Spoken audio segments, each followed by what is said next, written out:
کہ اپنی زندگیوں کو منظم کریں، اپنی زندگیوں کو ہمیشہ سلیقہ مند رکھیں، اپنی زبان کو، اپنے لہجے کو، اپنی سوچوں کو، اپنے خیالوں کو، اپنے معاملات کو، اپنے معمولات کو بہت اچھا رکھیں۔ بعض اوقات ہم خام خواہ اپنے آپ کو گناہوں میں مبتلا کر کے اپنی آخرت برباد کر دیتے ہیں۔ تو اپنے صبح اٹھنے سے لے کر سونے تک، فجر کی نماز سے لے کر بستر پر اپنی کروٹ لیتے ہوئے محاسبہ کریں کہ آج کا دن میرا کیسا گزرا۔ جس کے 2 دن برابر گزرے وہ ہلاک ہو گیا۔ ہر آنے والا دن گزرے ہوئے دن سے بہتر گزرنا چاہیے، لیکن اگر ہمارا گزرے ہوئے کل سے آج کا دن بدتر ہے تو سوائے علامت کے اسلاف کی زندگی اس حوالے سے، تو اس لیے یہ بہت برا سودا ہے اور یہ بڑی جرأت ہے۔ انسان کو پتہ ہے کہ میں جھوٹ بول رہا ہوں، اس میں تو کوئی اختلافی فرقہ نہیں ہے، گروہ نہیں ہے کہ اس کی سزا آخرت میں کیا رکھی ہے، دنیا میں کیا رکھی ہے۔ انسان کسی سے حسد کر رہا ہے، بغض کر رہا ہے، دشمنی رکھ رہا ہے، کسی کو گالی دے رہا ہے، سب کو شتم کر رہا ہے، کسی کا مال ہڑپ کر رہا ہے، کسی سے زیادتی کر رہا ہے، رشوت لے رہا ہے،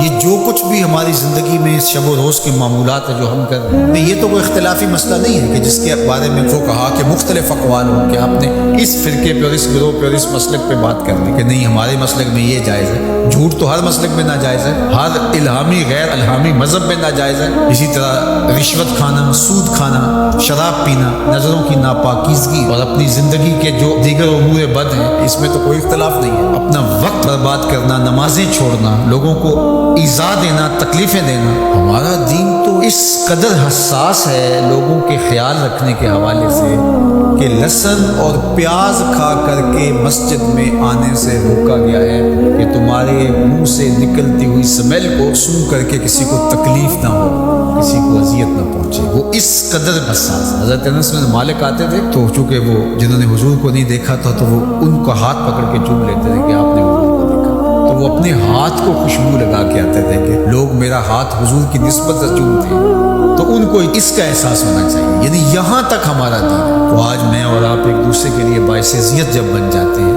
اپنے ہمسائے کے لیے، اپنے دوست کے لیے، اپنے کلاس فیلو کے لیے، اپنے بھائی کے لیے، اپنے محلے داروں کے لیے، اپنے معاشرے کے لیے ناسور بن جاتے ہیں، ہمارا وجود لوگوں کے لیے اذیت کا سبب بن جاتا ہے، تو اللہ تعالیٰ نے فرمایا فما اصبر ربنا النار، آگ پر کتنا حوصلہ ہے کہ وہی اعمال کیے جا رہے ہیں جس کا نتیجہ جہنم ہے، وہ اعمال کیے جا رہے ہیں جس سے دل مردہ ہوتے ہیں، وہ اعمال کیے جا رہے ہیں جس سے قربت الہی میں نقصان ہوتا ہے۔ بتاؤ نا وہ کون سی چیز ہے جس چیز نے تمہیں دلیر کر رکھا ہے اور تم جہنم کے راستے پہ چل نکلے ہو؟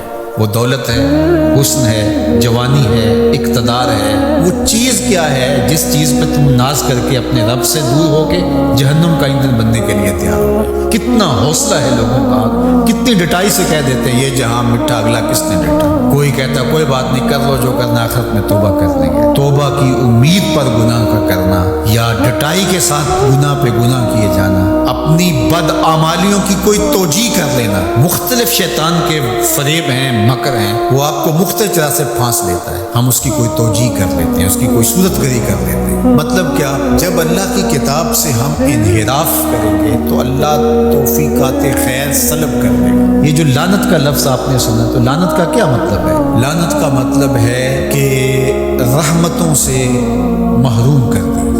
عرب کہتے ہیں جب وہ اپنی اولاد سے ناراض ہو جائیں یا کسی سے ناراض ہو جائیں بڑا، تو وہ کہتا ہے کہ میں تمہارے لیے دعا نہیں کروں گا، تم میری دعاؤں سے آج کے بعد محروم ہو گئے۔ بلکہ میں نے پڑھا ہے کہ کچھ اعمال ایسے ہیں جن اعمال کی وجہ سے بندوں کی دعائیں قبول نہیں ہوتی، اور دوسرا اس کو سزا یہ ہوتی ہے کہ جو نیک صالح پاکیزہ لوگ جو دعائیں کر رہے ہیں پوری امت کے لیے، تو وہ امت کا فرد تو ہے، ایک شخص تو ہے امت کا، لیکن اس نیک لوگوں کی دعاؤں سے اس کا حصہ منہا کر دیا جاتا ہے، اس کے حصے میں کچھ نہیں، کیونکہ اللہ نے اس رحمت کے وصول والی فہرست سے اس کو نکال دیا۔ وہ سانسیں تو لے رہا ہوتا ہے لیکن زندہ نہیں ہوتا، وہ اپنے آپ کو مسلمان تو کہلا رہا ہوتا ہے، لیکن بات یہ ہے کہ اسلام اور اللہ رسول سے تعلق اس کا واجبی سے ہوتا ہے۔ تو آج ہماری بدحالیوں کا اور ہماری رسوائیوں کا سبب اس کتاب رحمت سے دوری ہے۔ اللہ کتاب رحمت سے جڑنے کی توفیق دے۔